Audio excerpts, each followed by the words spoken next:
2025년 4월 24일 목요일입니다. 오늘 이사야서 강해 18번째 꼭지입니다. 오늘 하나님께서 주시는 말씀은 이사야서 18장입니다. 하나님 밖에서 사는 삶의 비참성, 이런 제목으로 말씀을 상고해 보실 텐데요. 먼저 말씀을 읽어보시겠습니다. 슬프다 구스의 강 건너편, 날개치는 소리 나는 땅이요. 갈대 배를 물에 띄우고 그 사자를 수로로 보내며 이르기를, 민첩한 사자들아, 너희는 강들이 흘러 나누인 나라로 가되, 장대하고 준수한 백성, 곧 시초부터 두려움이 되며 강성하여 대적을 밟는 나라에게로 가라 하는도다. 세상의 모든 거민, 지상에 사는 너희여, 산들 위에 기치를 세우거든 너희는 보고 나팔을 불거든 너희는 들을지니라. 여호와께서 내게 이르시되, 내가 나의 처소에서 조용히 감찰함이 쬐이는 일광 같고 가을 더위에 운무 같도다. 추수하기 전에 꽃이 떨어지고 포도가 맺혀 익어갈 때에 내가 낫으로 그 연한 가지를 베며 펴진 가지를 찍어버려서 산의 독수리들과 땅의 들짐승에게 던져주리니, 산의 독수리들이 그것으로 여름을 지내며 땅의 들짐승들이 다 그것으로 겨울을 지내리라 하셨습니다. 아멘. 하나님 밖에서 사는 삶의 비참성을 가리켜서 영어로는 실존주의라고, existentialism, 실존주의라고 부릅니다. 하나님 밖에서 살아가는 인간의 비참성. 독일에서 태어나 30대 중반까지 독일에서 살다가 미국으로 건너가서 대단한 신학자가 된 폴 틸렉이라는 분이 있죠. 이분이 그 exist라는, 존재하다라는 exist라는 말을 아주 의미 있게 해석한 적이 있습니다. 영어에서 그렇죠. 익스는 밖이란 뜻이잖아요. 바깥이란 뜻이죠. 이스트는 독일에서는 3인칭 단수의 자인이란 동사의 3인칭 단수, 자인은 영어의 비동사로 기억이 돼요. 여기 고등학교 때 배운 거예요. 그 3인칭 단수형이죠. exist를 폴 틸릭은 이걸 보면서 밖에서 존재한다, 밖에 있다, 즉 하나님 밖에 있는, 에덴 동산에서 쫓겨난, 하나님의 통치 밖으로 스스로 걸어나간 인간의 상태, 그걸 실존주의라고 그렇게 해석을 하더라고요. 아주 깊이 있는, 그리고 공감이 되는 해석이었습니다. 인간은 그 허물을 극복하기 위해서 몸짓하지요. 여기 보면은 오늘 본문에 나오는 백성들이 그렇죠. 19장과 연결해서 생각을 해보면 이 사람들은 애굽이죠. 애굽. 그래서 구스의 강 건너편, 날개치는 소리 나는 땅. 날개치는 소리는 이게 메뚜기를 가리킵니다. 이거는 관용구예요. 날개치는 소리 그러면은 구약에서는 메뚜기 떼가 날아오면서 나는 그런 소리를 가리킵니다. 그래서 구스의 강 건너편 날개치는 소리, 그러니까 지금 뭐 수단, 수단이나 북수단, 그게 이제 애굽에 가까운 땅이죠, 이집트에. 그런 정도의 위치입니다. 거기서 그 호수나 강가에 있는 갈대를 엮어서 배를 만들었다고 그러죠. 지금도 그러더라고요. 갈대배를 물에 띄우고 그 사자를 수로로 보내며, 그래서 물길을 따라서 그 사자를 보내는 겁니다. 이 사자는 라이온이 아니라 사신이죠. 사신을 보내는데 누구에게 보내냐? 이 사자들이 굉장히 아주 민첩합니다. 신속하게 움직이는 사람들입니다. 강들이 흘러 나누이는 나라, 이거는 메소포타미아에 있는 나라죠. 이 당시로 치면 이사야 선지자가 이사야서 18장에 있는 예언을 할 때로 치면 아수르 제국이죠. 아수르. 그래서 그들은 장대하고 준수한 백성, 시초부터 두려움이 되며 강성하여 대적을 밟는 백성에게로 가라 하는도다. 이 사람들이 아수르의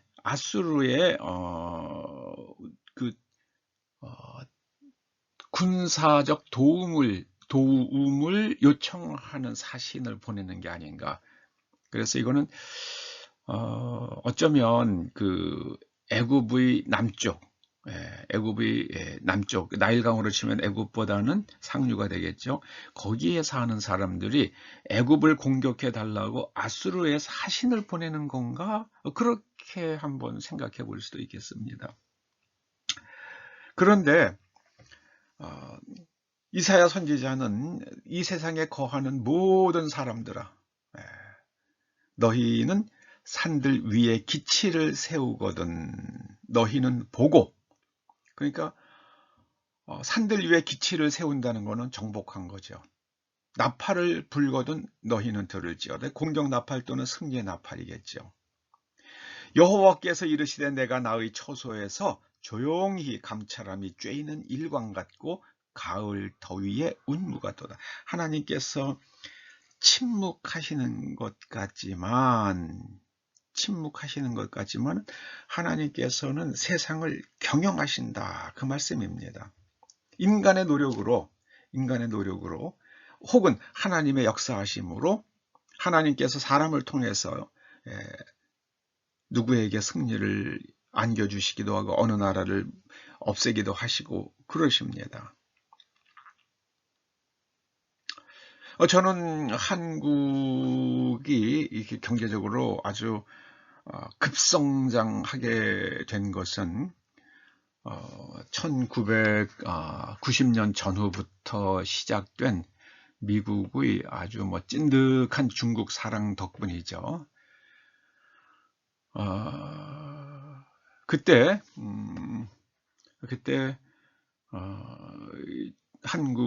중국의 자본들이 한국에 들어와서 한국의 정치인들을, 특히 학자들, 그 다음에 기업인들을 하나하나 주무르기 시작을 했죠.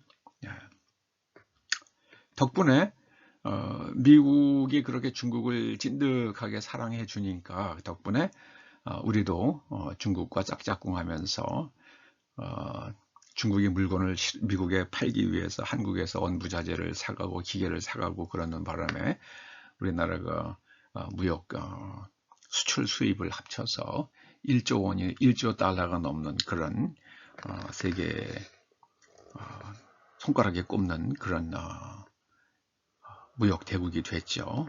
그건 사실입니다. 그런데 지금은 미국이 중국과 거리두기를 넘어서 이제 중국을 주저앉히는, 트럼프가 2기가 시작이 되면서 중국을 완전히 주저앉히고 있잖아요. 그러면 이때는 어떻게 됩니까? 빨리 거기서 디커플링 해야죠, 우리도요. 만약에 이번에 그 눈치를 채고 한국에 들어와 있는 불법 체류자들을 전부 다 솎아내겠다, 중국 그 인들 다 솎아내겠다, 그럼 그 사람이 이번에 이번에 대통령 된다고 봅니다. 누가 그 말을 꺼낼지 모르지만은요. 네. 그런데 그 나라가 어떻게 되는가? 예.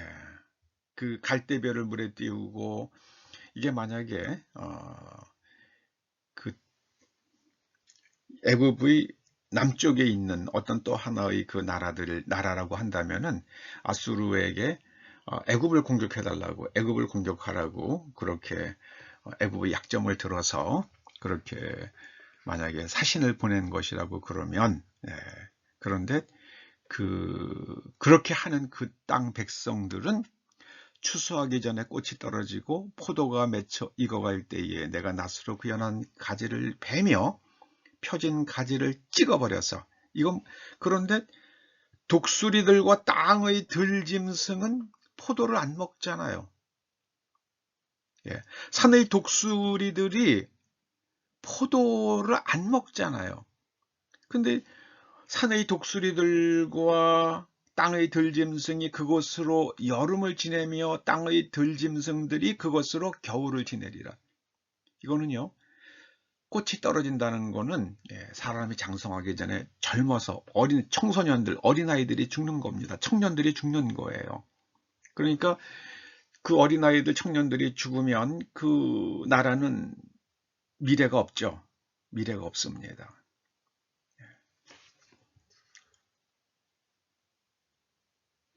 그런데 이 세상의 모든 거민, 특히 만약에 그것이 제가 지금 해석하는 대로요, 이게 여러 주석을 살펴봐도 18장에 대해서는 역사적 맥락을 그렇게 선명하게 해석하기가 이렇게 쉽지 않더라고요.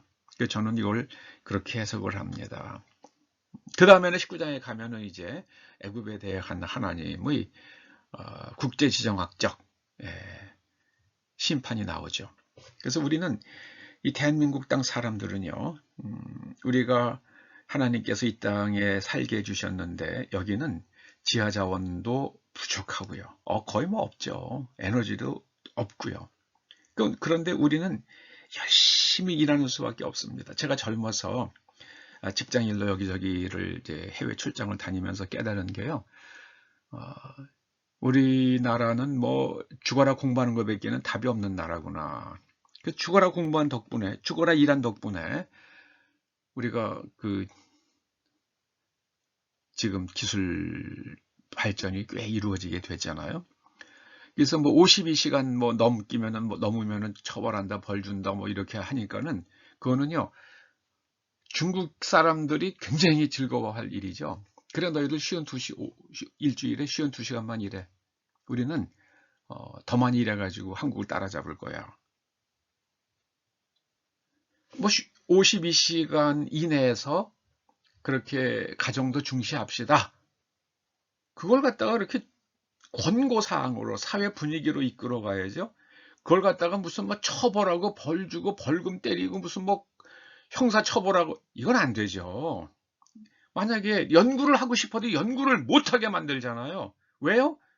뭐 우리는 중국한테 중국 시다발이 노릇하면 되는 거지. 그렇게밖에는 제 눈에는 안 들리더라고요. 마치 예전에 이건 법으로 다스릴 일이 있고요. 법으로 다스릴 일이 있고 문화로 이끌어갈 일이 있잖아요. 그걸 구분 못하는, 그게 어떤 사람들이 그걸 구분 안 합니까? 전체주의자들이 그러죠. 모든 걸 법으로 하려고 그러잖아요. 아니죠. 그렇게 되는 게 아닙니다. 그래서 이 나라는 아수르의 군사적 협력을 요청한 이 나라는 아주 처절하게 소멸되어 갑니다. 이게 5절의 그 말씀이에요. 추수하기 전에 꽃이 떨어지고 청소년들이 어른이 되기 전에 죽어요. 그리고 하나님께서 낫으로 그들을 다 내시기 때문이다. 5절에 그렇게 말씀하십니다. 그리고 들판에서 독수리들에게 먹히고 겨울에는 들짐승들이 그 시신들을 먹을 것이다. 그 말씀입니다. 저는 대한민국이요, 너무너무 하나님만 사랑하고 하나님의 말씀대로 순종하며 살기를 소원합니다. 교회를 파괴하고요, 하나님을 대적하던 중국 어떻게 됐습니까? 지금 중국 사람들이 그런 얘기를 하더라고요. 중국 정부에서 뭐 24년 말에 인구가 14억 명이다 뭐 이렇게 발표하지만, 인구가 10억, 12억 할 때도 사람이 여기저기 바글바글 했다는 거예요. 그런데 지금 사람이 없대요. 중국 땅에 사람이 없대요. 다 어디 갔냐는 거예요. 예. 그래서 어떤 사람은 중국 인구가 현재 뭐 8억이다 이렇게 말하는, 네, 사람들까지 있을 정도예요. 참, 네. 중국의 인구 통계 맹랑하더라고요. 하는 방법이요. 어떻게 하냐면은 거기 뭐 30 몇 개의 성이 있잖아요. 그 성에서 거의 이렇게 우리는 인구가 얼마다 하고 그 자기 홈페이지에 올려놓는 인구수가 있대요. 예. 뭐 그 인구수를 합친 거를 우리 중국의 인구라고 말한대요. 그런데 각 지방의 그 성들은 인구수에 따라서 중앙정부로부터 또 뭐 지원금을 받는가 봐요. 그 인구 막 올려놓을 거 아니에요. 늘려야 될 거 아니에요. 그러니까 그게 정확할 수가 없다는 겁니다. 여러분, 저는 우리와 우리의 후손들은 하나님 안에서, 예수 그리스도 안에서, 성령 안에서 살면은요, 하나님께서 그 모든 것을 더해 주십니다. 그 한 가지를 잊지 않는 저와 여러분, 우리의 후손들 되기를 간절히 소원합니다. 기도하시죠. 아버지 하나님, 하나님 밖에서 살아가는 인생들의 비참성을 봅니다. 5절과 6절의 말씀을 보며 살이 떨립니다. 한국의 젊은이들은, 우리의 후손들은 하나님 안에서 아름답게 살다 하나님 나라의 그 풍성함을 누리게 하여 주시옵소서. 예수님의 이름으로 기도드립니다. 아멘.